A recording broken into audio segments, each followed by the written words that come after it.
ಸಾಮಾನ್ಯವಾಗಿ ಪ್ರತಿಯೊಬ್ಬರಿಗೆ ಕಂಡುಕೊಳ್ತಿರ್ತಕ್ಕಂಥದ್ದು ಎದೆ ನೋವು ಮತ್ತು ಗ್ಯಾಸ್ಟ್ರಿಕ್. ನುರಿತ ವೈದ್ಯರುಗಳಿಗೆ ನಮಗೇ ಕಷ್ಟ ಆಗ್ತದೆ ಯಾವುದು ಗ್ಯಾಸ್ಟ್ರಿಕ್, ಯಾವುದು ಇದು ಹಾರ್ಟ್ ಸಂಬಂಧಿತ ರೋಗ ಲಕ್ಷಣಗಳಿರ್ಬೋದು ಅಂತ ನಾವು ಅದನ್ನು ಡಯಾಗ್ನೋಸ್ ಮಾಡಲಿಕ್ಕೆ. 60 ವರ್ಷ ಆ ನಂತರದಲ್ಲಿ ಹೃದಯಾಘಾತಗಳೆಲ್ಲ ಬರ್ತಾ ಇತ್ತು. ಇತ್ತೀಚೆಗೆ ಸ್ವಲ್ಪ 1-2 ದಶಕಗಳ ಮೊದಲೇ ಬರುವ ಸಾಧ್ಯತೆಗಳು ಕೂಡ ಜಾಸ್ತಿ ಆಗಿದೆ. ಸಾಕಷ್ಟು ಮಂದಿ ಜಿಮ್ಗೆ ಹೋಗ್ತಾ ಇದ್ದಾರೆ.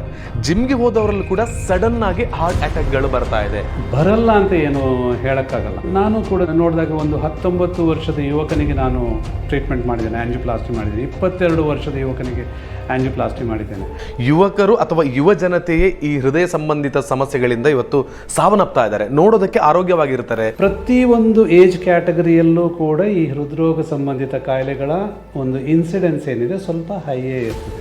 ಹಾಗಿಂದ ಮಾತ್ರಕ್ಕೆ ಬರೀ ಯುವಜನತೆ ಮಾತ್ರ ಈ ರೋಗಗಳಿಗೆ ತುತ್ತಾಗ್ತಿದ್ದಾರೆ ಅಥವಾ ಯುವಜನತೆಯಲ್ಲಿ ಇತ್ತೀಚೆಗೆ ಈ ಹೃದ್ರೋಗ ಸಮಸ್ಯೆಗಳು ಜಾಸ್ತಿ ಕಂಡು ಬರ್ತಿದೆ ಅಥವಾ ರೋಗ ಉಲ್ಬಣಗೊಂಡಿದೆ ಅನ್ನೋದು ಸ್ವಲ್ಪ ಕಳವಳಕಾರಿ ಅಂಶ.